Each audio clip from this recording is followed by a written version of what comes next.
저는 한가인 정도가 좋고요. 안 되면 뭐 민요린 정도도 괜찮을 것 같아. 이렇게 얘기하면요. 일단 벽이 생겨요.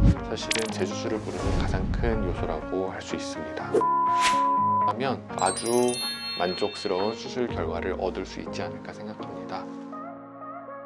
성형 찐 정보만 준비했습니다. 안녕하세요. 나나TV 황동현 원장입니다. 반갑습니다. 한가인 코, 민요린 코 이런 거 들고 가서 저는 한가인 정도가 좋고요. 안 되면 뭐 민요린 정도도 괜찮을 것 같아. 이렇게 얘기하면요. 일단 벽이 생겨요. 내 코는 여기 있어요. 그리고 한가인 코는 여기 있어요. 민요린 코도 여기 있어요. 근데 대부분 후기를 들고 오시는 후기 사진들은 한 이쯤에서 한 요쯤에 있어요. 콧대가 조금 더 높아졌으면 좋겠다. 아니면 매부리를 없앴으면 좋겠다. 콧볼이 넓다. 콧볼 축소가 필요하다. 코끝이 뭉툭하기 때문에 코끝을 조금 더 올렸으면 좋겠다. 뭐 여러 가지를 통해서 여기서 여기까지는 어느 정도 올라갈 수 있거든요. 문제는 이제 여기서부터 시작이에요. 한가인 코를 보면은 코끝의 디테일이 일반 성형한 코랑 달라요. 코끝 연골의 모양이 타고나야지 그렇게 민요린 코, 한가인 코처럼 되는 거고, 피부의 두께, 모공의 크기, 비침의 정도, 그리고 변하지 않는 해부학적인 요소, 뭐 이런 것들이 이제 이만큼을 만드는 거거든요. 그래서 목표를 절대로 여기로 잡으면요, 물론 되는 사람도 있을 거예요. 그런 분들은 사실 많지 않기 때문에 이 정도로 잡아가지고 수술을 계획한다.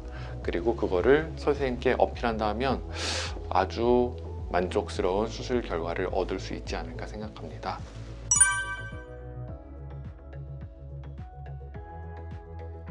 코 재수술에 있어가지고 가장 큰 원인이 염증도 아니고요. 뭐 코가 휘거나 뭐 잘못돼서 하는 게 아니고 불만족.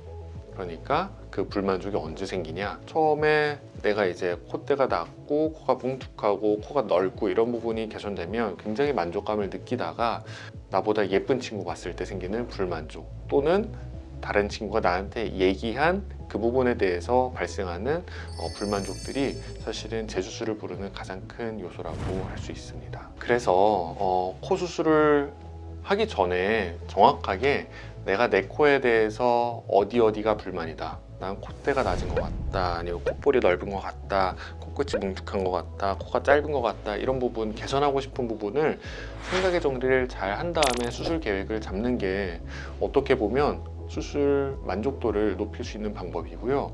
막연하게 나는 민요린 코가 되고 싶다 이렇게 생각하신다면 수술하고 나서 또 다른 재수술을 불러일으킬 수 있는 요소가 될 수 있습니다. 코 수술 부작용 줄이는 체크리스트.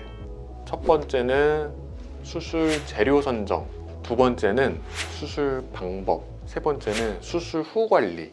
재료 선정을 먼저 말씀을 드리면, 기본적으로 한국 사람의 코는 콧대가 낮은 게 특징이죠. 낮은 콧대를 높인다, 없는 볼륨을 보충한다 라고 하는 것 중에 현재까지 가장 일반적으로 쓰여지면서 데이터 누적이 가장 많이 된 거는요, 실리콘 모형물이에요.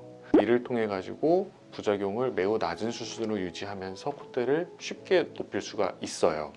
그런데 문제는 코끝을 높이는 방법이거든요. 이거는 뭐 두 번째 코 수술 방법과 연관되는 건데, 코 끝을 높이는 데는 여러 가지 또 다른 재료를 사용을 하거든요. 예전에는 코끝에까지 그냥 간단하게 실리콘 모형으로 끝까지 내가지고 모양을 잡아주는 경우가 있었는데, 이 방법의 가장 큰 문제점은 코끝에 실리콘 모형물이 닿아있고 시간이 지남에 따라 가지고 피부가 과도하게 눌리고 피부가 얇아지기 때문에 코끝에 실리콘이 비친다거나 색깔이 변한다거나 하는 문제점들이 있었어요. 코끝에는 자가 조직을 사용을 해가지고, 또는 인조진피 같은 진피를 닮은 이런 조직을 사용해서 모양을 만들어주는 게 필수적이라고 볼 수 있어요.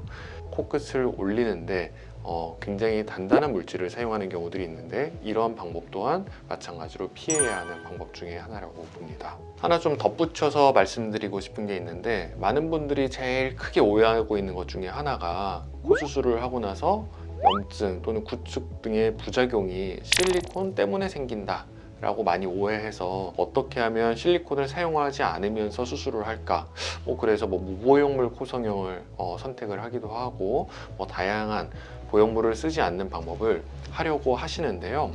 코 수술을 하고 나서 염증이 생겼다, 염증의 원인이 실리콘에 있다 라고 보는 게 아니고요. 염증이 생겼고 염증에 대한 치료로는 항생제 투여 전에 실리콘을 제거하는 게 치료이기 때문에 실리콘이 이런 불필요한 오해를 받지 않았나 싶습니다. 정확하게 말씀드리면 여러 가지 수술 후 합병증은 무보형물 코성형이든 다양하게 모두 존재합니다. 실리콘 보형물을 무조건 피한다기보다는요, 실리콘 보형물을 안전하게 사용할 수 있는 장소에 사용하는 게 훨씬 더 중요합니다. 무슨 얘기냐면 실리콘 보형물을 코끝의 높이를 높이는 데 활용한다, 거기에다가 본래 갖고 있는 피부가 얇다, 조직이 얇다 하면은 이것은 우리가 흔히 얘기하는 염증 등의 가능성을 높일 수 있는 방법이기 때문에 이러한 방법은 당연히 지양돼야 될 것이고요. 실리콘 보형물을 사용한다고 하더라도 콧대 부위에만 사용한다고 하면 수술 후 발생할 수 있는 부작용 가능성을 아주 낮추면서 안전하게 사용할 수 있습니다. 후 관리는 제일 중요한 게 코 파는 거예요. 코 파는 거. 코 수술하고 나서 누구한테 맞거나 부딪히거나 트라우마를 입어서 부작용이 생기고 안 좋아질 가능성도 있지만 제일 흔한 원인은 코 파는 거. 코를 파게 되면 코 안 점막에 상처를 낼 수가 있고요. 일반적인 경우에는 쉽게 아물고 문제를 일으키지 않지만 면역력이 떨어졌거나 하는 경우에는 상처받은 점막이 제대로 아물지 못하고 그 부위를 통해서 세균, 박테리아가 코 안으로 침투를 하고 코 속에서 염증을 일으키는 경우가 종종 있을 수 있거든요. 그렇기 때문에 수술하고 나면 코 안에 상처가 나지 않게 코 파는 것 또한 될 수 있으면 삼가하고요. 코를 판다고 하더라도 면봉 등으로 살살 이렇게 코딱지를 제거해 주는 게 무엇보다 중요하다고 생각합니다. 몸 안에 이물질이 삽입돼 있다 그러면 당연히 남들에 비해서 훨씬 더 주의를 기울이고 생활해야 될 필요가 있어요. 코뿐만이 아니고 모든 체내에 이물질을 삽입하는 수술을 했다 그러면 수술 후에 컨디션을 면역력을 저하시킬 수 있는 그런 행위들은 삼가하는 것이 좋습니다.